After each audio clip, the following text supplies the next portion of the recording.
Sinubukan pang umiwas ng kotseng yan pero sumulpok pa rin ang kasalubong nitong motorsiklo. Sa CCTV, makikitang kinaina ng motorsiklo ang linya ng kotse bago ang banggaan. Bahagyang tumilapon ng mga sakay ng motor. Sugatan ng rider at kanyang angkas na dinala sa ospital. Nangyari yan sa Tabaco, Albay. Kahit nagbayad na ng ransom na aabot sa halos 100 million pesos sa mga kidnapper, pinatay pa rin ng isang Chinese businessman at kanyang driver. Natagpuan silang nakasilid sa bag makalipas ang halos 2 linggo mula noong mawala. Yan ang report ni June Veneracion. Natagpuan sa gilid ng kalsada sa barangay Makabud sa Rodriguez, Rizal ang mga nylon bag na ito. Nang buksan, tumambad ang bangkay ng 2 lalaki na nakasuot lang ng underwear. Baloktot siya, tapos nakatali yung kamay, naka-tape. Pagkatapos, inilagay siya sa parang bag na, ano ba tawag doon, parang buli. Parang yung bag na plastic, pinagdugtong yung nylon.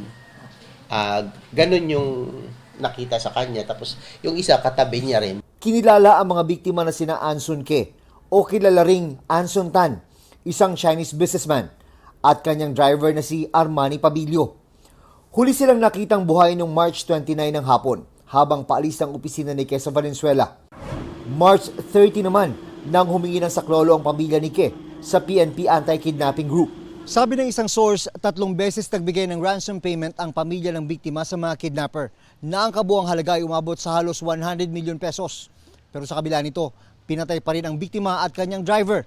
Sabi ng PNP, hindi ito ordinaryong kidnapping. There were signs of bruises and some body injuries po doon po at meron din pong sign ng strangulation po. Na-recover naman itong Bartes sa Barangay Bahay Toro sa Quezon City ang itim na luxury van na huling nilang sinakyan.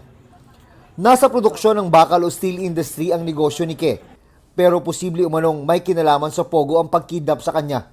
Bumuo na ng Special Investigation Task Group ang PNP para makilala ang mga suspect. Part of the investigation po is the possible involvement po ng ilang mga Filipino citizen with Chinese nationals. Sa pahayag ng abogado ng pamilya Ke, sinabi nitong suportado ng misis ni Ke at kanilang mga anak ang investigasyon ng PNP-AKG para makamit ang hustisya. Ayon naman sa pulisya, humingi muna ng privacy ang pamilya.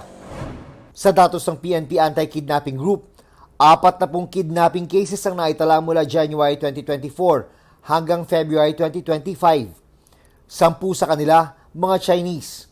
Kabilang dyan ang 14 na taong gulang na dinukos sa Taguig noong February 20 at naputulan pa ng daliri. January 5 naman ang dukutin ng isang negosyante sa Quezon City, saka pinatay at isinilid pa sa drum. Yung mga kaibigan po natin sa Chinese community and other businessman, Filipino, talagang natatakot sila, nababahala. Ang tanong, who is next? Sa isang pahayag, nanawagan ng Chinese community ng agaran at malinaw na aksyon para mapanagot ang mga sangkot sa kidnapping. Inalis naman sa pwesto ang kakapromote pa lang na si Police Brigadier General Elmer Ragay ng PNP-AKG. As to the reason, ito lang po ang pinapasabi ni Chief. He is not satisfied with the performance. That's why he was relieved and replaced. June Veneracion nagbabalita para sa GMA Integrated News.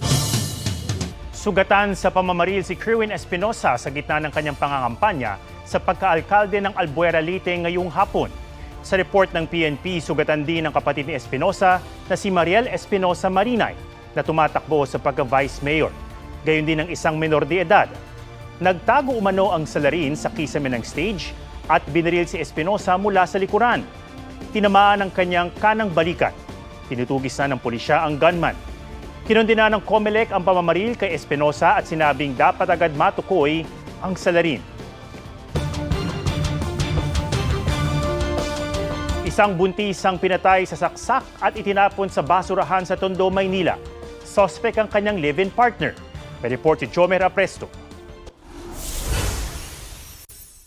Duguan at nakahandusay sa basurahan ang matagpuan ng 5 buwang buntis sa Tondo, Maynila. Sabi ng barangay, sinubukan siyang isugod sa ospital pero di na umabot ng buhay.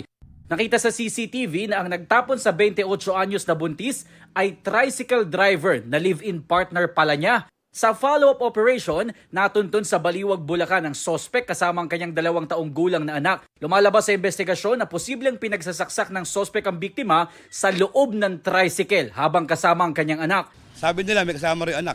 Sa salaysay ng sospek sa mga pulis, pinagdududahan niya raw ang biktima na may ibang lalaki kaya napatay niya ito. Ilang oras bago patayin ang kinakasamang buntis, nakausap pa ng kagawad ang sospek. Inireklamo kasi siya ng sarili niyang ina dahil sa pang-aaway umano sa kanyang kapatid. Dati na ring labas-pasok sa kulungan ng sospek dahil sa iba't ibang kaso. Problema sa barangay talaga eh. Kaya nung napanood ko nga, sabi nga may nakita ng babae ron patay. Kako yung si yan. Kinumpirma rin ng pulisya ang sinabi ng barangay na sangkot din ang sospek sa hostage taking sa Recto Avenue noong Pebrero. Maharap sa reklamong murder ang sospek. Jomer Apresto nagbabalita para sa GMA Integrated News. DFA kinumpirmang may isa pang Pilipinong namatay sa magnitude 7.7 na lindol sa Myanmar noong March 28. Naipagbigay alam na raw nila ito sa pamilya ng biktima. 2 Pinoy na ang kumpirmadong patay sa insidente. Mga pantalan at paliparan, ininspeksyon ng DOTR para sa inaasahang dagsa ng pasahero ngayong Semana Santa. Pinatututukan ni Transportation Secretary Vince Dizon ang overloading sa pantalan pati ang mahabang pila sa NAIA terminals. Pagpataw ng Amerika sa dagdag taripa sa mga ini-import mula sa ibang bansa maliban sa China, pansamantalang ipinatigil sa loob ng 70 araw ni US President Donald Trump. 10% lang muna ang ipapataw sa lahat ng bansa. Pero sa China, itinaas pa ang taripa sa 125%. Dahil sa mainit na panahon, face-to-face classes mula kindergarten hanggang senior high school sa lahat ng pampublikong paaralan sa Quezon City, suspendido bukas. Ipapatupad muna ang synchronous at asynchronous mode of learning. Darlene Kai nagbabalita para sa GMA Integrated News.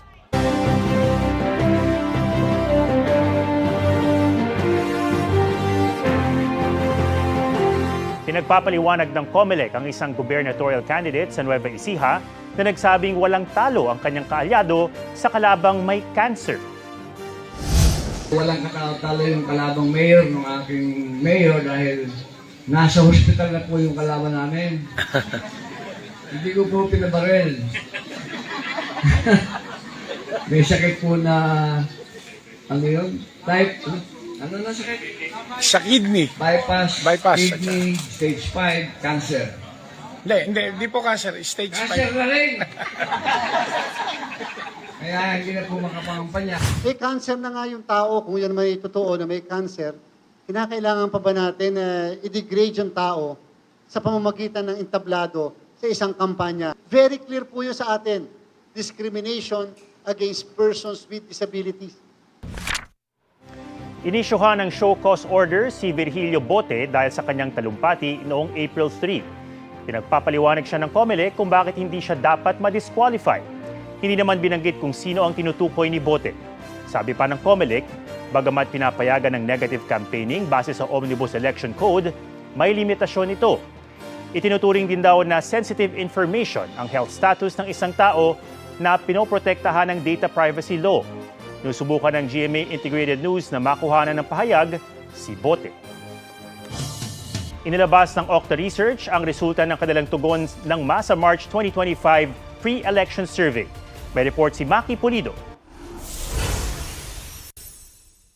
Sa March 2025, tugon ng MASA survey ng Okta Research para sa eleksyon 2025. 18 kandidato ang may statistical chance na manalo kung ginawa ang eleksyon noong panahong isinagawa ang survey. Ito ay sina Senador Bongo, magkapatid na Congressman Erwin Tulfo at Ben Tulfo, dating Senate President Tito Soto, incumbent Senators Bong Revilla Jr. at Lito Lapid, dating Senador Ping Lacson, Senators Pia Cayetano at Bato de la Rosa, Makati City Mayor Abby Binay, Congresswoman Camille Villar, dating Senador Manny Pacquiao, Willie Revillame, dating DILG Secretary Benher Abalos, mga dating Senador Bam Aquino at Kiko Pangilinan, Senators Francis Tolentino at Amy Marcos. Isinagawa ang survey sa pamamagitan ng face-to-face interviews nationwide noong March 18 hanggang 24, 2025. 1,200 male at female registered voters na edad 18 pataas ang in-interview para sa survey. Meron itong plus-3% na margin of error at 95% confidence level. Maki Pulido nagbabalita para sa GMA Integrated News. 32 days bago ang eleksyon 2025, patuloy sa paglatag ng kanilang plataporma at advokasya ang mga tumatakbo sa pagkasenador. May report si Oscar Oida. Pag-alis ng tax sa overtime at bonus ang isa sa isusulong ni Mayor Abby Binay. Plataporma sa transportasyon ang isa sa binigyang diin ni Representative Bonifacio Busita.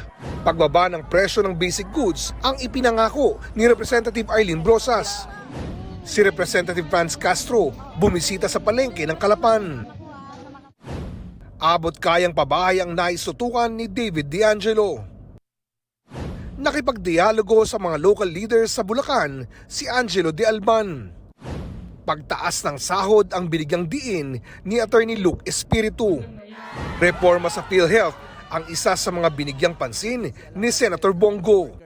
Nag-motorcade sa iba't ibang bahagi ng Bicol si Attorney J.V. Hinlo. Planong ibalik ni Manny Pacquiao ang programang Botika sa Barangay. Libreng almusal program para sa kabataan ang isinusulong ni Kiko Pangilinan. Pagpapalakas ng maritime defense ang ipinaglalaban ni Ariel Quirobin. Nangampanya si Ben Tulfo sa Zamboanga del Sur. Suporta sa mga magsasaka at mangingisda ang idiniin ni Benhur Abalos. Libre at dekalidad na health services ang isang advokasya ni Nurse Alin Andamo. Benepisyo para sa barangay health workers at tanod ang isinusulong ni Bam Aquino. Patuloy naming sinusundan ang kampanya ng mga tumatakbong senador sa eleksyon 2025. Oscar Oida, nagbabalita para sa GMA Integrated News. All-out support kay David Licauco si Barbie Forteza na present sa red carpet premiere ng kapuso comedy film na Samahan ng Mga Makasalanan. Thankful ang pambansang Ginoo sa presence ng other half ng Team Barda. Kaya naman todo kilig ang fans na dumagsa sa isang mall sa Cubao, Quezon City. Full force sa red carpet ang cast ng movie. Para kay David, perfect ang pelikula na nakasentro sa prinsipyo at paniniwala. Mapapanood na ang Samahan ng Mga Makasalanan simula sa Black Saturday, April 19. Lars Santiago nagbabalita para sa GMA Integrated News. Huwag magpahuli sa mga balitang dapat niyong malaman. Mag-subscribe na sa GMA Integrated News sa YouTube.